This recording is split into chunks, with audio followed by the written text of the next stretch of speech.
part of the Press Play Podcast Network.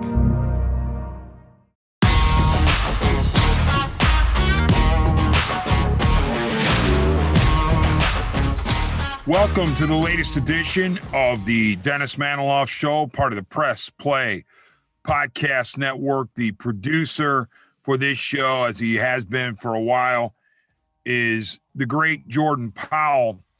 And I'm freely admitting that this particular podcast, given that we are taping it on Monday at around 7 o'clock Eastern time, could be outdated any moment now.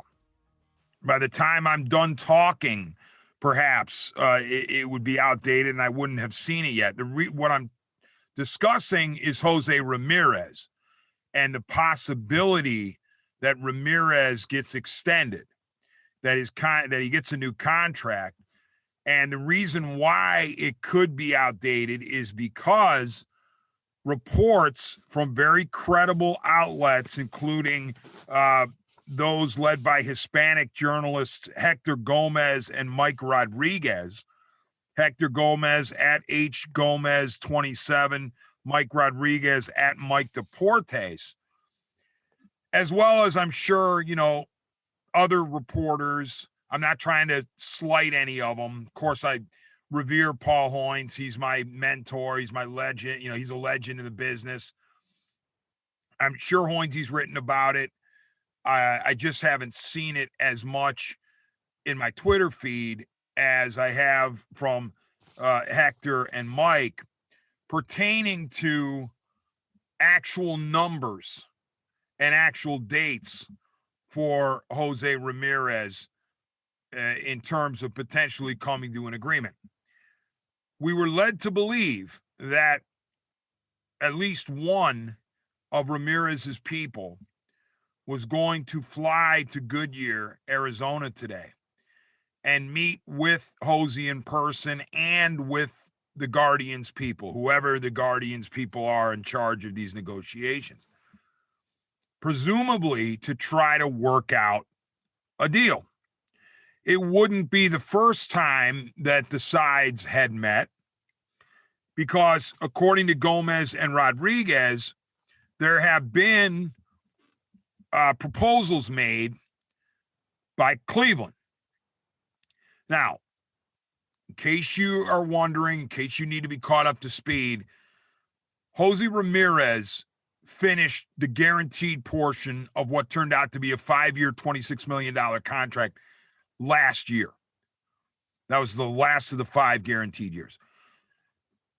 Based on his production in those 5 years, he outperformed that contract by more than $100 million in baseball value. Okay.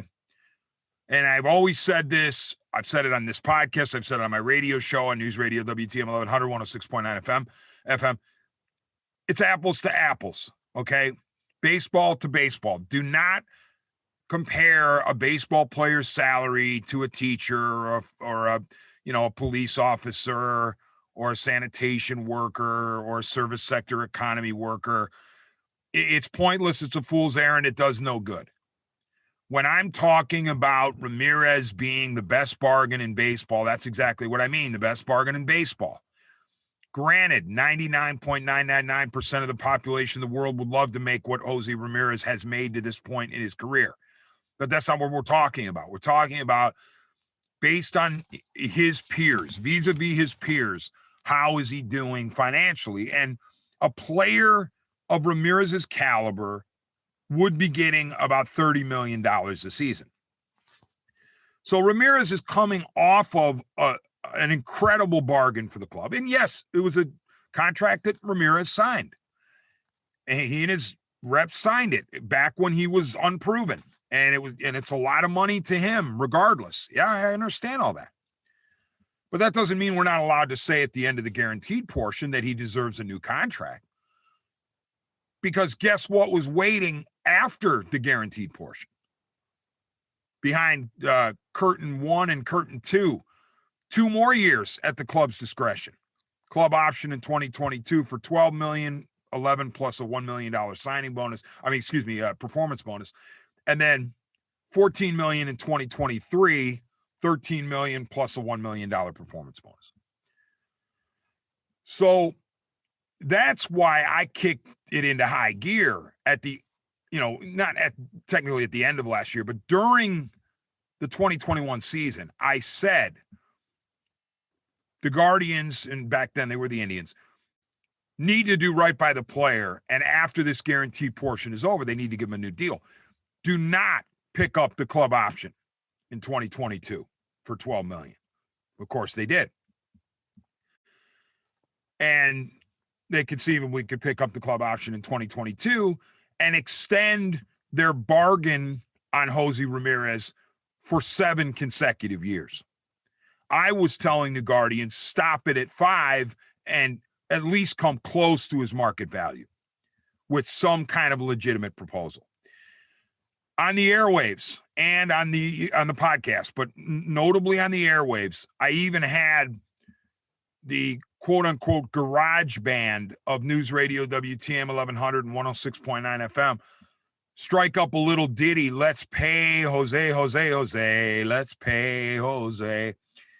And it caught fire, and I am the official voice of the hashtag Pay Jose movement, or if you want to expand it, the Let's Pay Jose movement. Nobody is more invested, figuratively, of course, than I am in Ramirez getting paid. I say figuratively, of course, because I'm not invested literally. I wouldn't get a penny from his new contract. Jose doesn't know me. I don't know him. His people don't know me. I don't know them. The only times I've spoken with Jose Ramirez were in a group setting years ago, and he had a translator. So there's nothing going on. It's not like Ramirez is fueling me and his people are saying, yeah, Dennis, go get him. You tell him and stick up for our guy. No. I'm sticking up for Ramirez, not because I have any kind of relationship with him or his representatives, or necessarily because I dislike the Guardians, which I don't. They're my favorite team. I'm sticking up for Ramirez because he's the best player on the team. He's the most popular player on the team. He's the guy that gets me excited to watch Guardians baseball. And I want him to get paid at least close to what he deserves. That's all. So there's no ulterior motive in play here. I just want to see the club do right by the player after the club benefited ginormously from a once-in-a-lifetime bargain basement type of contract. That was a lightning in the bottle type of contract where the Indians got the kind of production they got from Ramirez from 2017 to 2021 for just $26 million. So throughout the winter and then into the spring, now we know there was a 99-day lockout where it pretty much was useless to talk about it. But even during the lockout, I had mentioned, hey, once this thaws, you got to get Ramirez a new deal.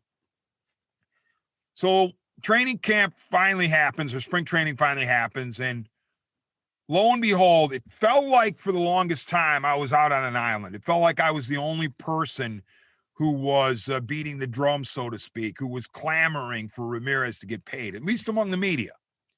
Now, I know a lot of the reporters, covering the Guardians, they can't be as vocal as I was or am. They've got a job to do. They have to try to play it objectively. They can't be yelling and screaming, Ramirez has got to get paid. Ramirez has got to get paid. So I had a lot more latitude as now that I'm no longer in the print media and I'm in the talk show business. But I did feel like I was kind of on my own, and I would get a few behind the scenes attaboys, some DMs, some texts from some people I respect in the media who said to me, hey, Dennis, we can't really speak up about it, but we totally agree with you. And Ramirez is getting jobbed, and they never should have picked up his club option in 2022. And so I was getting support, but I still felt like I was kind of out there alone. Well, not anymore. more and more people have come around to hashtag pay Jose. They have seen the light and they recognize and are finally willing to acknowledge that Ramirez is, deserving of a new deal. And so the momentum clearly over the last few weeks, pretty much since camp started, has been in favor of the Guardians doing the right thing and getting Jose a new contract. Well, fast forward from the beginning of spring training to last weekend. I mean, not this past weekend, but the weekend before, when Ramirez and his people supposedly met, or at least Ramirez's people met with the Guardians to talk numbers. Coming out of that weekend, it was quiet for several days. And then the reporting came via, at least how I saw it, via Twitter, from Hector Gomez and Mike Rodriguez. And one more time, I'm sure other guys might have had it, or I think my other guys might have had it, guys or gals. I just didn't see them. So I'm not trying to slight them when I don't include them. But I saw Gomez and I saw Rodriguez. And according to Mike Rodriguez, the first offer by Cleveland was $89 million in a 4-year extension that's tacked on to the 2 option years. So the 89 plus 26 equals 115 over 6 years. That reportedly, and there's no reason for Mike Rodriguez to make this up. He's a very credible journalist, and he's got sources, so he's not going to pull that number out of thin air. So the first contract proposal we know of, and we know the Guardians will never talk about it because they're so private and so tight-lipped, and everything's you can't, we don't talk about this stuff in public. We don't talk about this stuff in public. But I'm almost positive that Mike Rodriguez is on the money here. 4 for 89 tacked on to the 2 for 26 that Ramirez would play under in 2022 and 2023. Well, not surprisingly, Ramirez and his people said, no thanks. 6 for 115 is just not acceptable. Yes, it's, a longer term commitment from you guys. And yes, it's more average annual value than the previous contract. But if you're using the previous contract as your litmus test, then God help us all. So Ramirez's camp passed on that. Well, next up, according to Hector Gomez and Mike Rodriguez, was a contract proposal of 5 years for $104 million, tacked on to the 2 for 26 over the next 2 seasons. That would bring it to 7 for 130. Okay. Well, I'm horrible at math, but even I can figure out 6 for 115, 7 for 130. Oh, so you're telling me that my average annual value in my 7th year of this new proposal is $15 million when I know I'm worth twice that? Oh, yeah, but Dennis, don't you understand? In the 7th year, you're probably going to be declining, so you won't be no surprise that Ramirez and his crew passed on that one too. And the thing that bothers me too is that I know what the Guardians are trying to do. I've studied their playbook for years. They're all about cost certainty. They're all about budgets. So they don't want to come off the $12 million that he's making this year. And they don't want to come off the $14 million that he's making next year. They want those costs to be fixed because they probably already budgeted them in, knowing how they operate and knowing how they pinch pennies and they squeeze their stars and eventually their stars walk. It's problematic, though, that they're insisting on, okay, we're just going to extend off of next season's club option. If you're going to extend anything, it should be off this season's club option.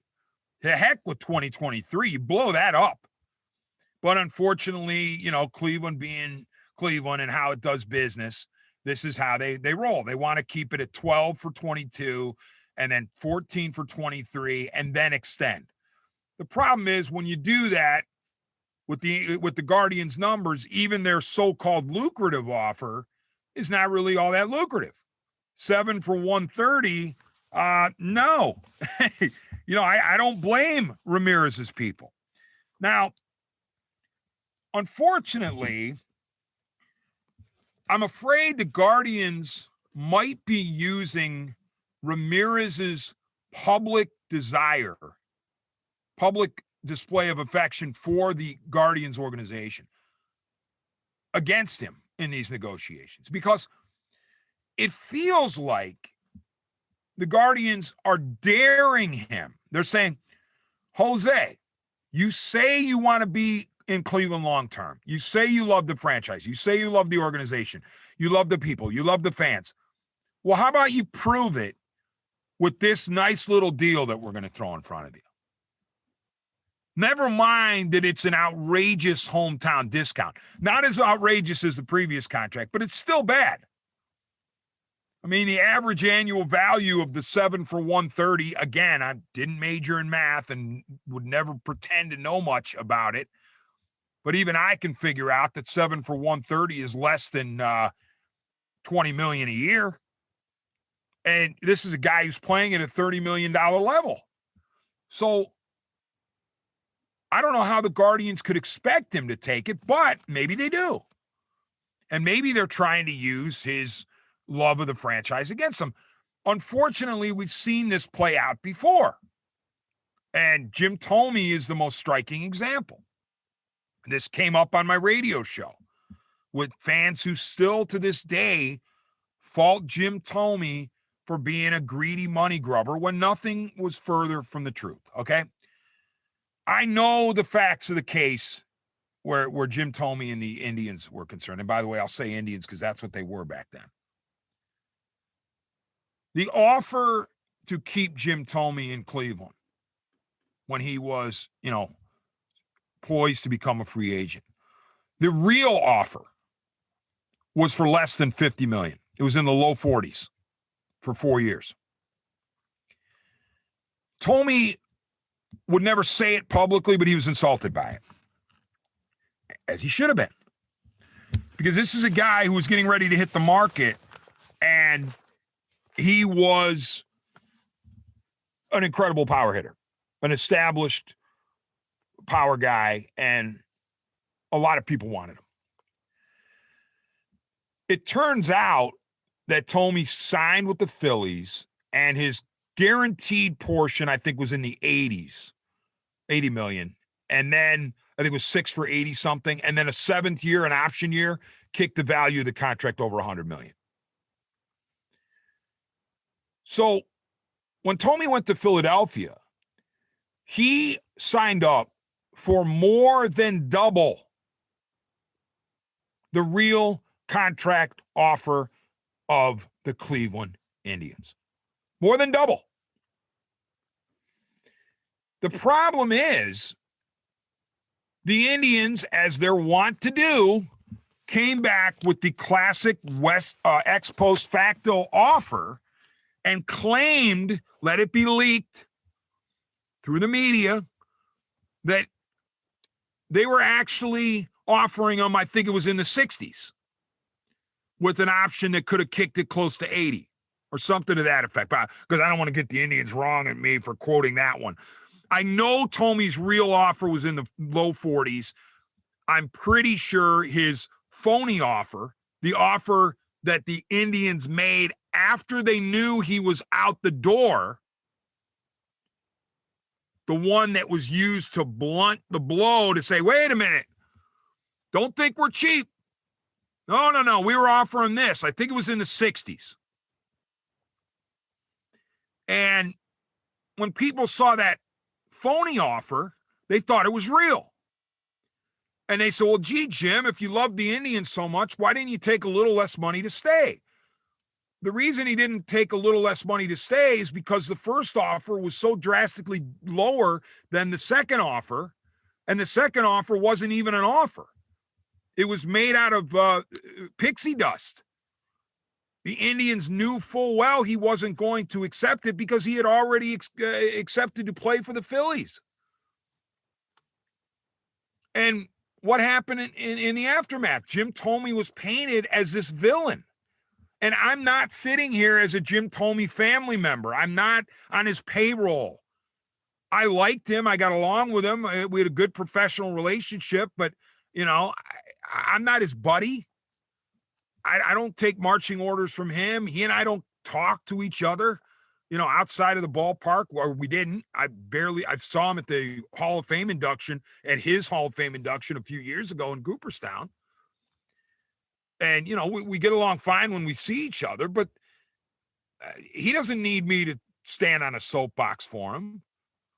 But what was being done to Thome was wrong in the public square. And the reason that it was being done was because the Indians people failed to come clean on exactly how low their actual offer was to Thome. And so Thome did look like a money grubber. He did look like a guy who was, perhaps fibbing a little bit when he said, you have to tear the jersey off my back to have me leave Cleveland. And that's what I really resent, when the club will pretend like it's close or pretend like the offer is reasonable, when in reality, it's not.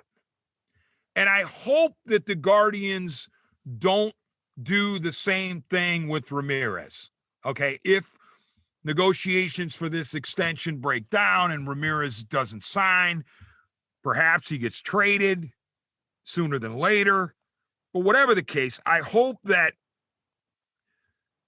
after he's out the door, or even after these negotiations break down, that the Indians or the Guardians don't float it. Hey, you know what? That reported 7 for 130 really was 7 for 160. Ramirez's people turned down 7 for 160 or 7 for 170. No. Be honest about it. Okay? Stop with the shenanigans. Stop with the funny money and the fake offers. I hope that I'm wrong. I truly hope that I'm wrong. I hope by the time I finish this opening rant that there's something breaking on Twitter and I can break into my own podcast and say, guess what? Everything you just heard is it needs updating because Jose Ramirez is sticking around. But I have my doubts. And I was monitoring Twitter all day today, literally every 10 minutes, to see if anything was going to break. And I was specifically checking Hector Gomez and Mike Rodriguez's Twitter feeds because I'm trusting them because they've had sourcing on this. And I've just been hoping, because Guardians fans deserve for the ownership of their team to step up to the plate, to use a baseball term, and actually retain a star player. And you say, well, they didn't do it with Frankie Lindor and other guys, specifically Lindor is in recent memory. Why would they do it for Ramirez? Different cases entirely with Lindor and Ramirez. Lindor younger. Lindor clearly was ready to spread his wings. He didn't have this, love for the Guardians professed to the level that Ramirez has. There's no doubt that Lindor wanted to play for a lot of money. There is question about how much Ramirez actually needs to be satisfied. Because we do know this with Jose. He is wired differently. And I say that, not knowing him again, but from one of the guys who does know him. Andre Knott, the great Andre Knott of Bally Sports, Guardians field reporter. Andre Knott, I submit, knows Ramirez as well as anybody outside of Ramirez's camp and Ramirez's family and his teammates. And Andre has told me he's not wired like a lot of the guys in the game. He doesn't live, breathe, sleep, eat money. Yes, he likes to make it. Yes, he wants to set up his family with generational wealth if he can, but it doesn't drive him to the extent that it drives other people, specifically, and Andre didn't say this, I'm saying it, Lindor. There's nothing wrong with that.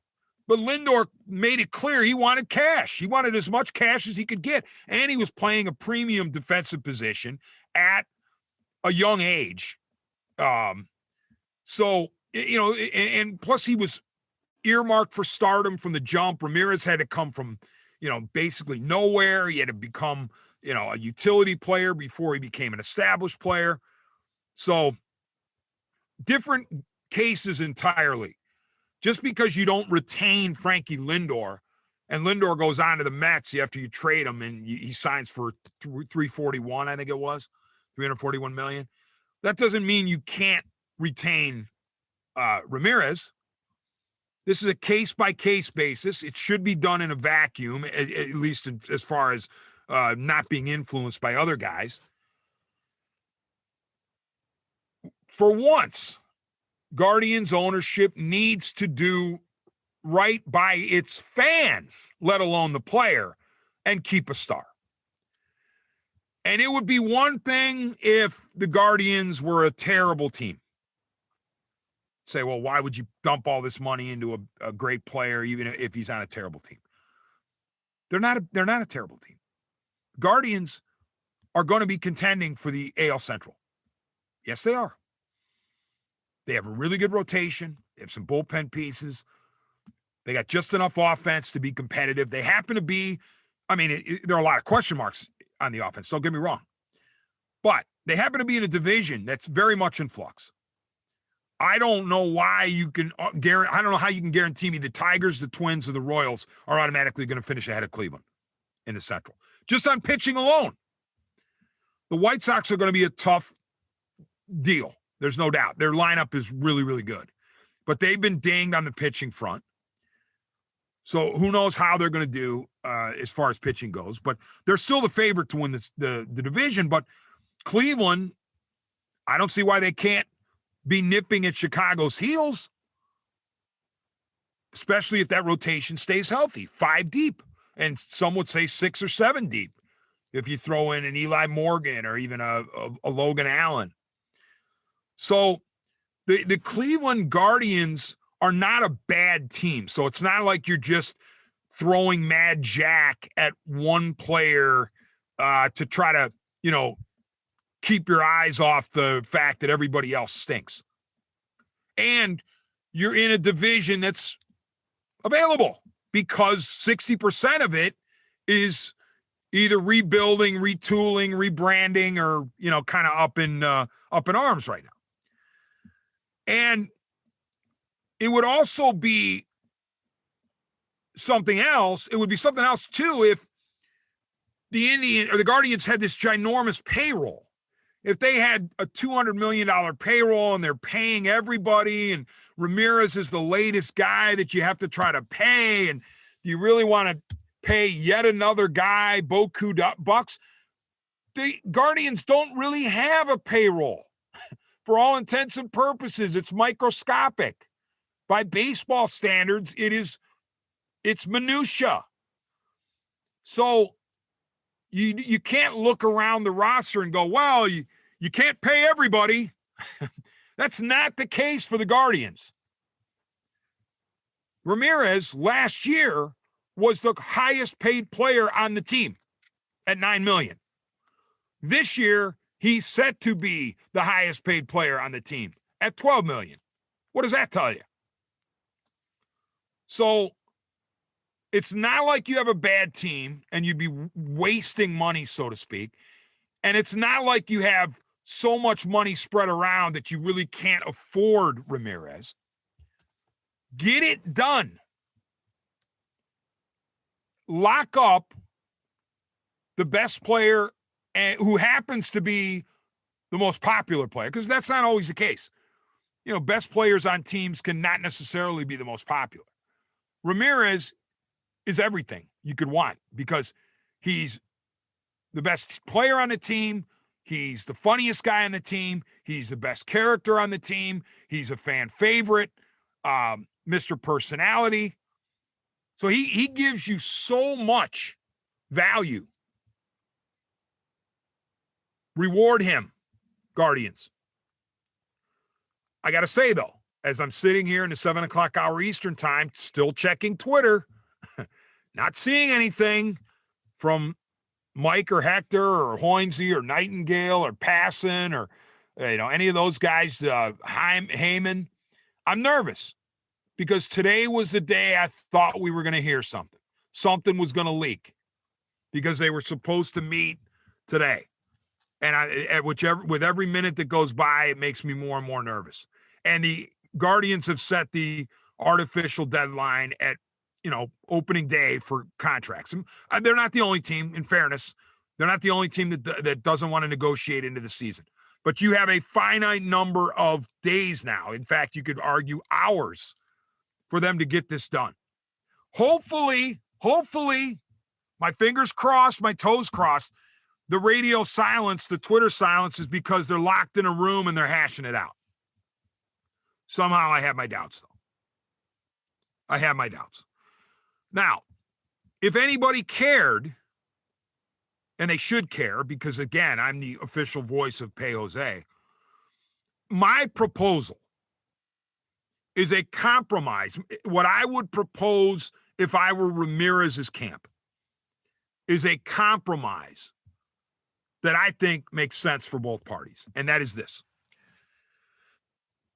We'll take a 3-year extension, Guardians,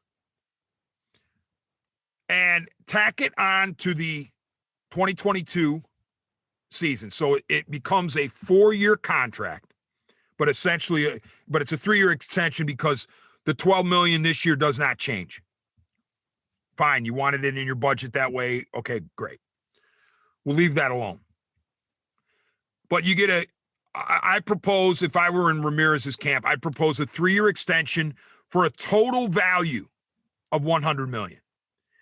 It would break down as follows: 12 in 2022, 26 million in 2023, 29 million in 2024, and 33 million in 2025.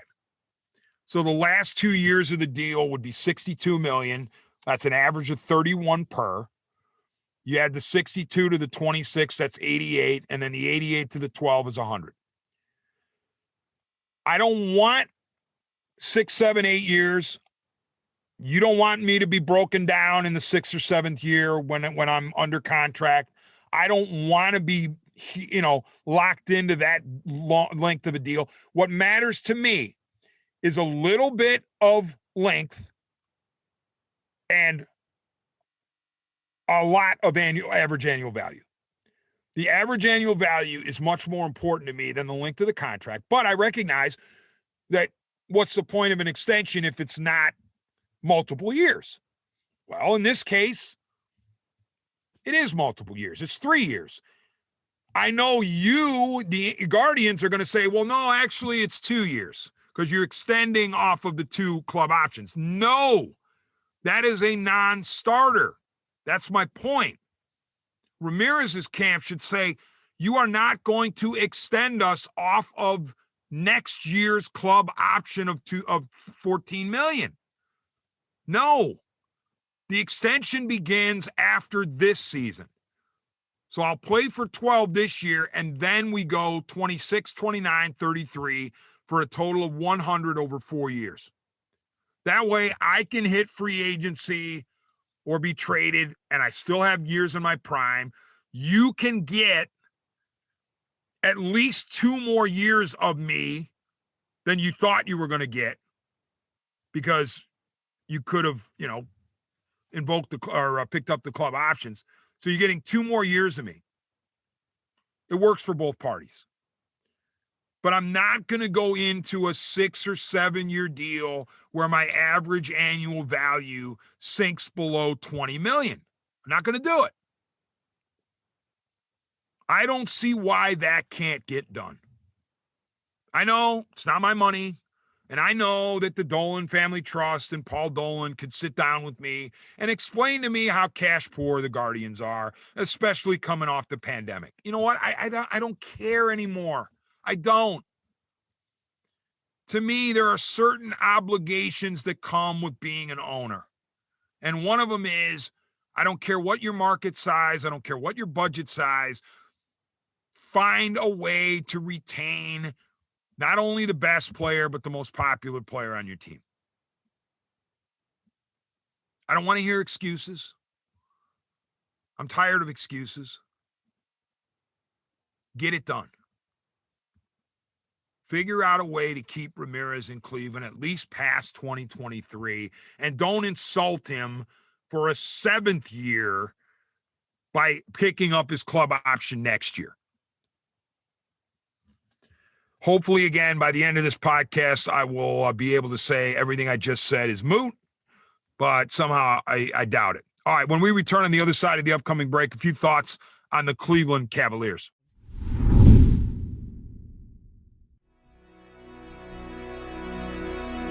Hey everybody, it's Sam Amico from Cavs on the Break NBA podcast. Be sure to give us a listen for all your Cleveland Cavaliers recaps, analysis, breakdowns, draft talk, free agency. The list goes on and on. Give us a listen, Cavs on the Break NBA podcast.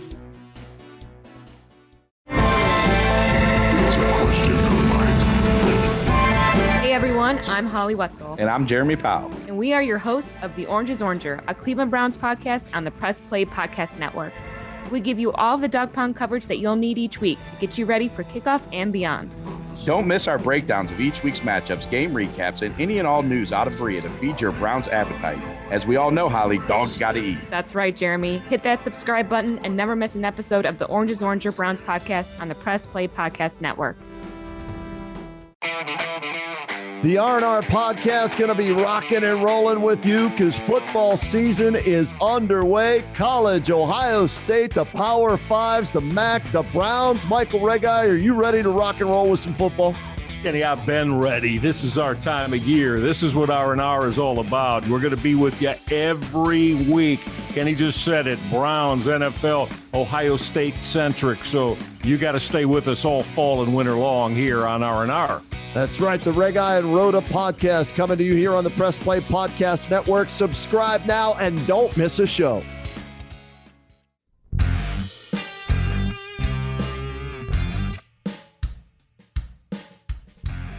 Hey, I'm Jason. And I'm Gary, and we love ball cards. And if you love ball cards too, good news. You just found your new favorite podcast. From breaks to grading. And from collecting to flipping, join us on the Ball Card Show. The sports podcast for the sports collector. Hello, Brooks here with the Books with Brooks monthly book club podcast. We read one book a month and then we talk about it. Books like Stephen King's The Shining or Where the Crawdads Sing by Delia Owens. If you're on the hunt for book recommendations and enjoy sparkling conversation, come read along with us and then listen in.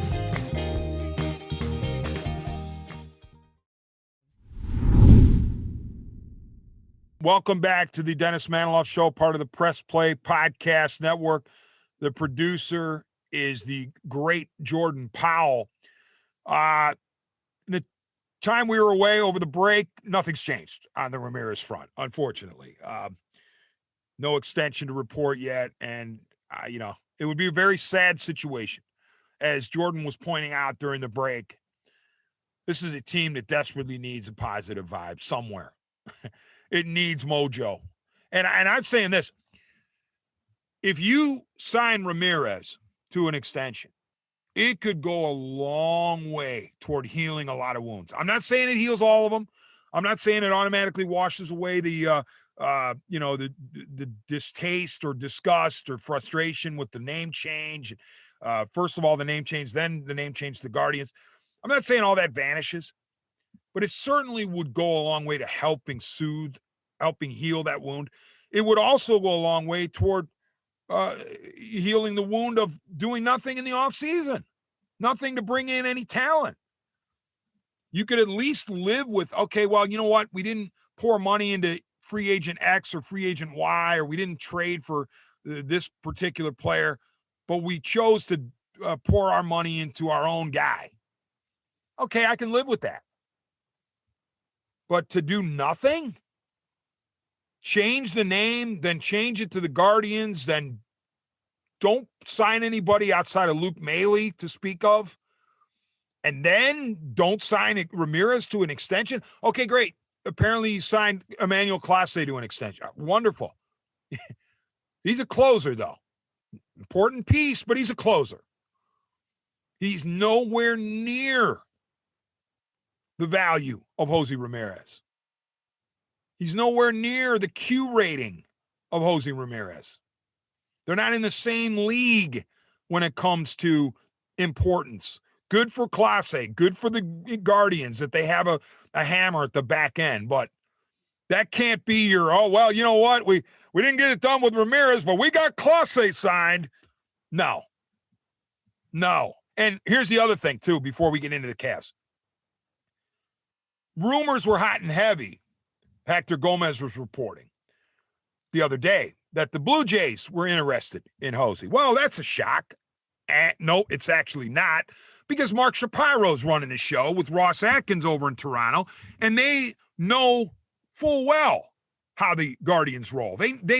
Mark Shapiro helped write the playbook. So Shapiro knows he's trying to swoop in and snatch Ramirez for a bucket of balls, knowing that the Guardians probably aren't going to sign him. So he's trying to pry him loose. And, of course, the Blue Jays, we're set to give up a whole bunch of people. Oh, really? What players are you going to give up? What major league caliber players are you going to give Cleveland? The answer is pretty much nobody. You might throw in one marginal stick, but that's it. What we would see from the Blue Jays or any other team that gets in the Ramirez sweepstakes is a bunch of minor leaguers. But, Dennis, they're stars. These guys are stud prospects. They're amazing talents.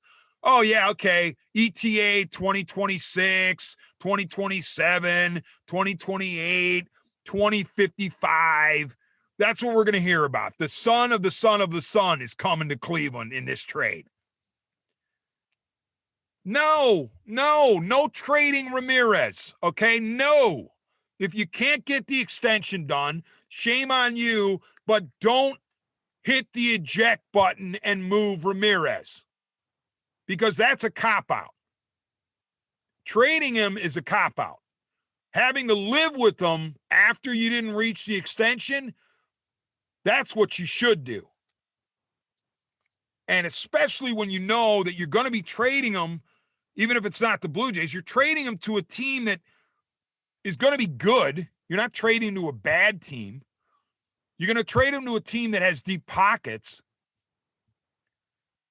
But if they're good, they're not going to rob Peter to pay Paul. They're not going to give you lineup pieces for Ramirez. What good would that do? What would be the point of that? Yeah, we'll take Vlad Guerrero Jr. for Jose. Okay, yeah, we're on board. No, I'm going to do that. We'll take Bo Bichette. No, not going to do that either. You know, I mean, well, so how about George Springer? No. It's going to be a bunch of prospects from wherever they, whatever the team is. And we're going to be, look out for the Guardians in 2025 when all these guys are going to be good.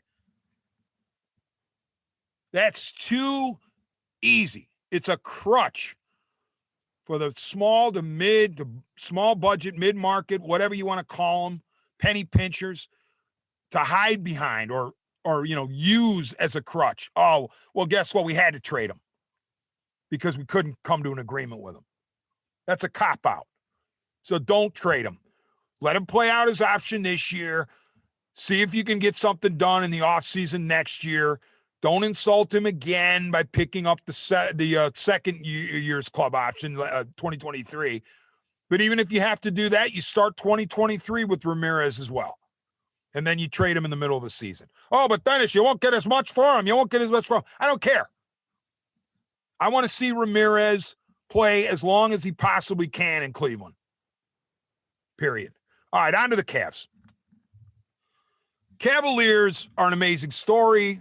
Anybody that's listened to me, radio, podcast, knows I love the Cavs. This season, just incredible job. Let me get an up-to-date standings here, up to the second as we're taping, as I said, in the 7:00 hour Eastern time. NBA standings. Cavaliers entered today 7th in the Eastern Conference. Looks like they're headed for the play-in. They're the number 7 seed. They've fallen out of the top 6. That's unfortunate. Still miraculously could pull off a 6th seed, but it's doubtful. Chicago and Toronto would have to collapse in their final 4 games, and Cleveland would have to win its next 3 to have any realistic shot. But I don't care. The fact that the Cavs are even relevant is an amazing story. The fact that they're 43-36 is an amazing story, given all that's happened to them. Given where they came from last year, which was 22-50, the 3rd season of the rebuild post-LeBron 2.0.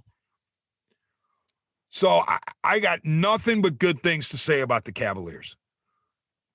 And I'll tell you what, I was watching last night. I watched most of the games. And the Cavaliers played the Philadelphia 76ers tough. It was a tooth and nail battle down to the final seconds. They wound up losing. They were down 1 inbounding the ball, and pass was stolen away late. So, they were in position to potentially win. But they lost to the Philadelphia 76ers, led by the great Joel Embiid. Embiid had a monster game. James Harden did a nice job, too. Tobias Harris is on that team, and they got Maxey. They're good. Coached by Doc Rivers. They're top 4 team in the Eastern Conference. They're good. And the Cavs played them, tight, played them well. I'm not saying you give them a trophy for participation. I'm saying that I had no issues with the way the Cavs played last night, especially when they didn't have Jared Allen, they didn't have Evan Mobley. In other words, they didn't have their Tower City. Of course, we know they haven't had Sexton for basically the entire season. But what stuck in my craw coming out of that game last night was a couple of the very questionable calls/non-calls by the officiating crew. And I didn't need to see JB Bickerstaff through the TV screen hemming and hawing, and I didn't need to hear him post-game air out the referees. I saw it with my own eyes. The 2 things that stood out, one was Darius Garland driving to take the lead and got hit by Joel Embiid. No call. Garland went crashing to the stanchion. Sixers got the rebound. I think it was Harden, got fouled. He made 2 free throws, and Sixers went up by 3 instead of being down 1. So, potentially down 1 if Garland makes both his free throws. And then the other one was an inbound pass where James Harden clearly fouled Lauri Markkanen, and there was no call. Markkanen should have been going to the free throw line. Instead, there was no call. So I'm sitting there, and as a Cavs fan, I'm upset. After the game, JB Bickerstaff said that his players deserve better from the officials. You say, well, that's just a coach, saying, frustrated after a loss. Well, here comes the NBA 2-minute report. Why the NBA does this, I have no idea. Why in the world would they allow their officials to be exposed like this? There's no reason to do it. Do it behind closed doors. Don't give it to us as fresh meat. But the 2-minute report comes out, and sure enough, Harden fouled Markkanen and Embiid fouled Garland. Cavs got jacked on both ends, on both calls. So that's bad enough. And then you hear and you read that the NBA fined JB Bickerstaff $15,000 for public criticism of officiating. Bickerstaff knew he was going to get fined. Everybody knew he was going to get fined. That doesn't make it any less sad. That doesn't make it any less ridiculous that he got fined. He was right. J.B. Bickerstaff was right. To me, if the coach or the player is proven correct in his assessment of the officials, however harsh it may be, there shouldn't be a fine. Sorry, not sorry. If J.B. Bickerstaff says, my players deserve better, we needed to get some calls, Embiid went to the line too much, we didn't get the call on Garland, we didn't get the call on Markkanen, and he's proven correct, then why are you fining him then? Well, but Dennis, you're not allowed to publicly criticize the officials. Why not? Why not? Where I would draw the line as a league or as the association is if you were to say they were on the take. Now you're crossing the line. If you're going to tell me, hey, it was so bad out there that I was convinced that, this crew had money in their pockets or, grab some cash at halftime from a bookie or something. You're going to talk like that. You're going to talk about the fix being in. Then you are not only, candidate for a fine, but suspension as well. Can't have that. But J.B. Bickerstaff wasn't talking about any kind of fix. He wasn't talking about that. He was just saying that he felt like his team got jacked up. And he was right. And I said, I think on the previous podcast I did, that I think we in Cavs land have gotten too caught up in criticizing the officials. And you say, well, gee, Dennis, don't you sound hypocritical when you just got done criticizing them? My point is this. I don't mind if JB does it. I don't even mind if the players do it to an extent. I just don't want the players and JB to get so caught up in criticizing the officials that they lose track of what they're trying to do on the court. But what I was saying a couple of weeks ago was more about we as fans shouldn't use officiating as an excuse every time our team loses.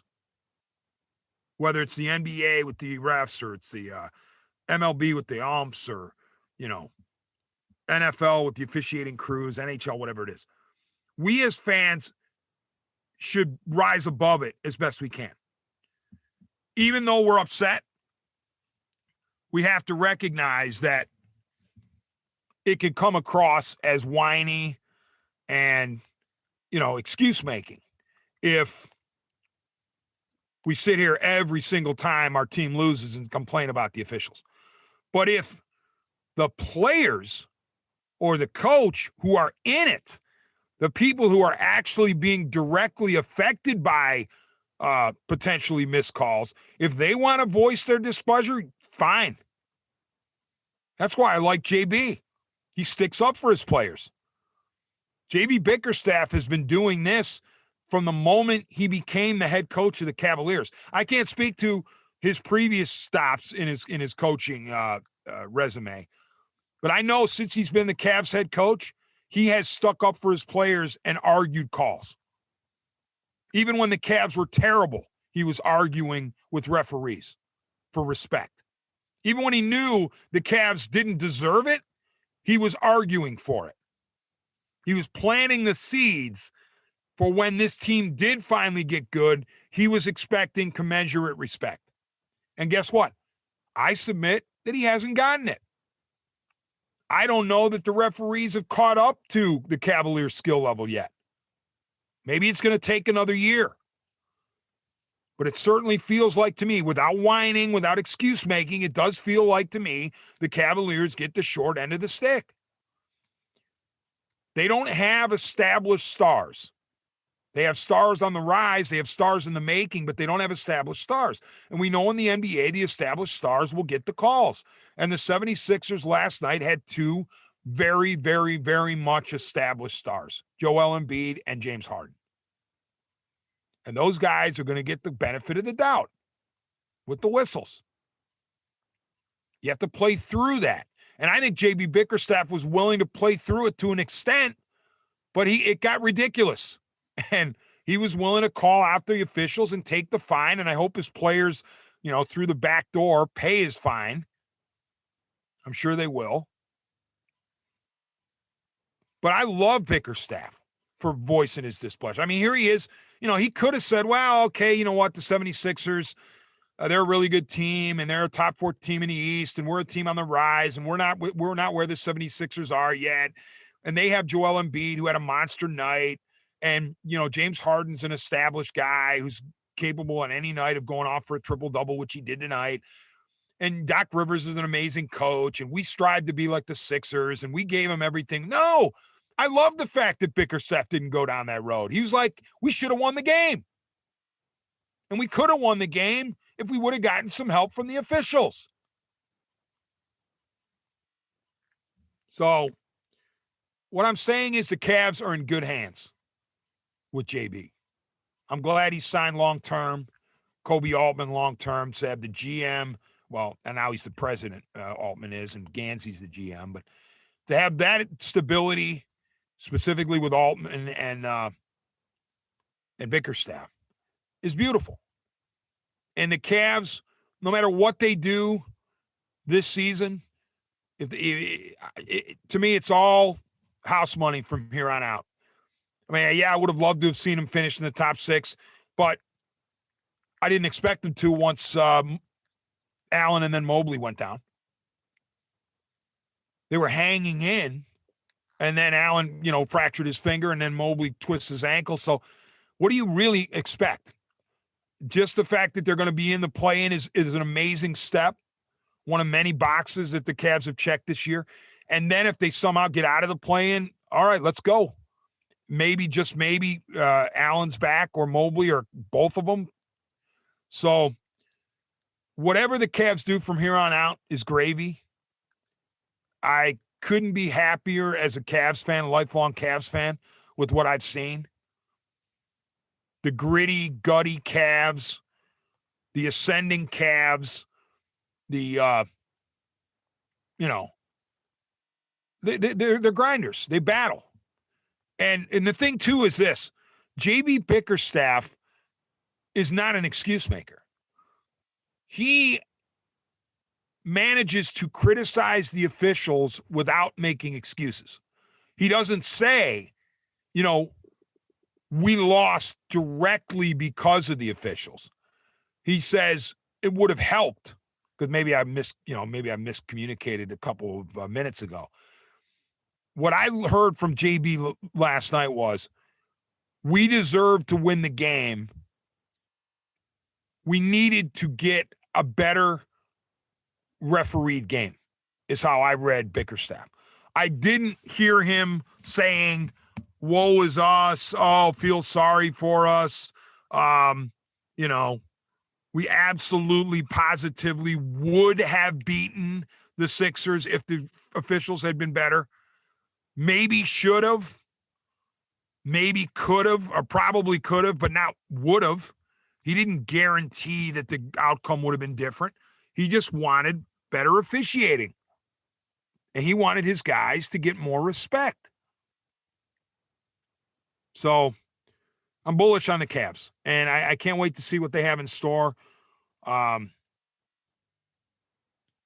think they can get out of the play-in. I really do. I know Brooklyn is looming and Atlanta's hot, but if Mobley and or Allen come back, I think it's a different calculus entirely. All right, thank you very much for listening. Thank you to Jordan Powell, as usual, for producing. We'll talk to everybody soon.